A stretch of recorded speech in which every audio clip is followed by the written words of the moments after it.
Hi, this is Craig Stocks here at Utah Desert Remote Observatories. You can find us online at utahdesertremote.com.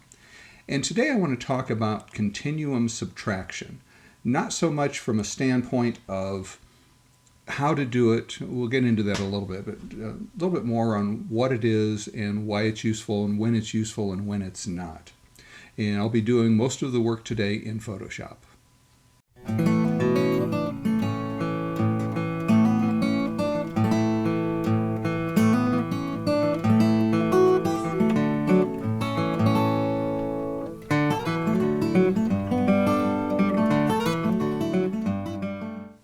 So let's start by talking about what continuum subtraction is and what it's used for.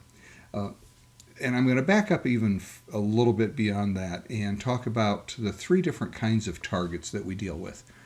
And the first is the kind of the classical broadband target. The Pleiades is a real good example of that. It's a target that is composed of starlight and dust reflecting the starlight. It's just kind of a natural color image. There's typically not a lot of or any narrowband data. You're just taking a picture usually with a color camera or with an RGB set of filters on a monochrome camera, or possibly LRGB, but no narrowband. Next, at the other end of the spectrum, we have the narrowband images. And the center of the Heart Nebula is a good example of that. The elephant trunk is another popular example. These are areas that have very little, if any, RGB data. If you take a picture with broadband, it's mostly just red. And where you get the different colors is by photographing with distinct narrowband filters, typically hydrogen, sulfur, and oxygen, and then color mapping those to create the kaleidoscope of colors. Those are typically at the other end of the spectrum. They are all narrowband data, sometimes with RGB stars, but there's very little, if any, natural color contribution. The ones that get interesting are the ones in the center. So in the middle, we have typical example would be a galaxy, where the galaxy itself is an RGB target, but it has some significant amount of hydrogen or narrowband data, and you want to mix the hydrogen in with the RGB data. Another example, if I can find it over here, would be M82 that has the jets of hydrogen shooting out. A third example is a combination nebula like M78, where we have both RGB data and a significant amount of hydrogen floating around. So let's talk about those two examples, a galaxy and a nebula.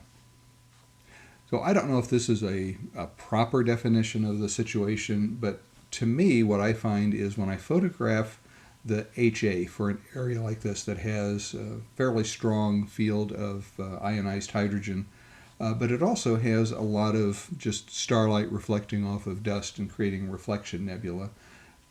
That reflection nebula, all of this blue and reddish and so forth, contains a fair amount of red, and that red contains the same wavelength as hydrogen. That I would say, even though hydrogen produces a specific wavelength of light, ionized hydrogen is not the only way to produce that specific wavelength of light. So what happens, you start with just a nice RGB image, and we come along and we photograph it with an HA filter. And here I have the layers, so the bottom layer is just the RGB, and that's what we're looking at. And then I have the stars as a separate layer, so I could turn those off and on if I want. And then I've got a layer group here for hydrogen. And let's turn on the hydrogen. And you can see there's quite a bit of hydrogen gas here, and I'll turn off the stars to make it even more clear. And the hydrogen is not only out here in the dark surrounding areas where we knew it was, but we also see we've got a pretty bright hydrogen signal where we have the reflection nebula. And again, that white light contains the red light that is part of the hydrogen field. And the way you can think of it is that continuous RGB, or the continuum red color, that contains the hydrogen is contaminating the hydrogen data itself. So the hydrogen is picking up the pure hydrogen plus some of this other red that happens to be close to the same color. And if I color map this as red, and the way I would do that in Photoshop is double click to the right of the layer name and open up the advanced blending options. And there since I want this to be just red, I would turn off the green and blue channel so we're getting just red from this hydrogen group. And then I would put it in screen blending mode so that it adds to what's below. And we get a lot of hydrogen added, but you can see that we're also adding a lot of red color where we had that beautiful blue before. So if I turn that off, there's this beautiful blue reflection nebula that just happens to contain some of that same red. So the solution is to take the data from the red filter, and that's what's on this layer. And if I turn just that layer on,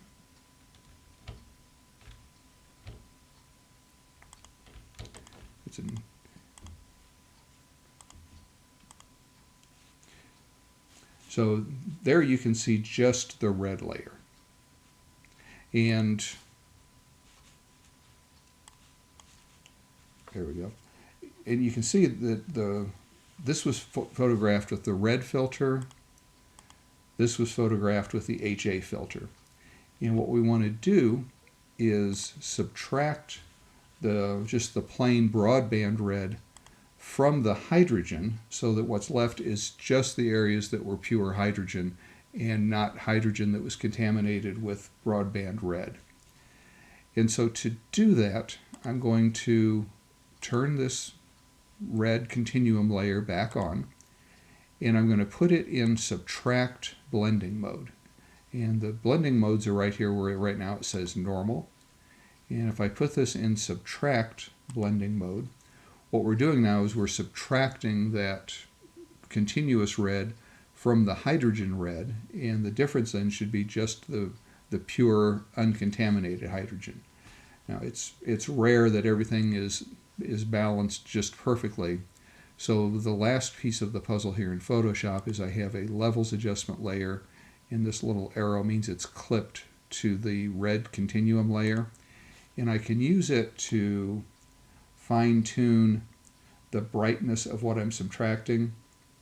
And now you can see that we've got a big black area here, and this is where that blue was. So if I turn the other layers back on now you can see that we're adding the hydrogen detail out here in the field, but it's not overlaying or contaminating the blue area. And we can turn just that subtracted group. That's without subtraction, that's with subtraction. So it does a real nice job of separating out it takes the red light contamination out of the HA signal, and that's important when you're combining HA with RGB continuous data. Now in this situation, and this may be an artistic interpretation, there's a lot of hydrogen overlaying this dark nebula. So I would probably remove the hydrogen up here with a mask, and I'll do that by just going to the hydrogen group layer level, and I'll add a layer mask.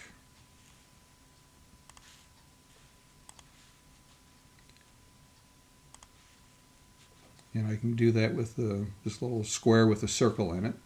And now I can just grab my brush tool and paint with a fairly large soft brush, and I'll paint with black. So I'll swap to black, and I'll go to 100% opacity. And if I paint with black on the mask, that will just hide the hydrogen in this area. Now I can turn the stars on, and we have a finished image. So there it is with the hydrogen cleaned up with continuum subtraction. This is without continuum subtraction, and this is with. And you can see how it removes that contamination from the RGB areas. So that's an example with a reflection nebula that also includes some ionized hydrogen. Let's look at the classical example, which is a galaxy. So this is the M82 galaxy. We have the same situation here. We have the RGB data on the bottom and the stars in the middle. And there's big hydrogen jets shooting out of both sides of this galaxy. And so if we look at our hydrogen data, and let's turn on just the hydrogen, you can see it did a really good job of capturing those jets. But again, the central area is contaminated with a lot of that just plain RGB.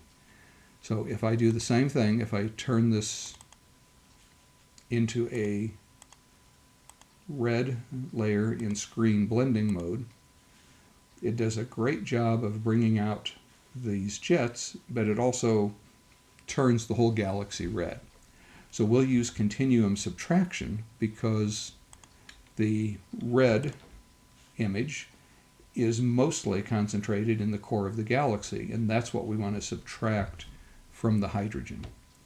So to do that, again, we'll put the red in subtract blending mode, and then we may need a linked levels adjustment to fine-tune exactly where we want to subtract and how we want to subtract. And so that's without continuum subtraction. That's with continuum subtraction. So it really makes a big difference in cleaning up those areas where the hydrogen signal is contaminated with continuous or broadband red, and it is mostly useful in combination targets that have an RGB component as well as a narrowband component. In this case, we looked at M78, which is a reflection nebula with a lot of hydrogen around it, as well as the typical or more classical example that you might see of using a galaxy. So I hope you found this useful. This is how I do it in Photoshop. There are also techniques to do the same thing in PixInsight. I don't do it in PixInsight, so I can't tell you how to do it there, but there are lots of tutorials on YouTube that I'm sure can show you how to do continuum subtraction in PixInsight if that's where you want to work. Either way will work fine. The goal here was to talk about the concept more so than the specific tools. So I hope this was useful. If you have questions, drop them in the comments down below. And with that, I hope you have a great day today and an even better night tonight under a clear, dark sky. Thanks.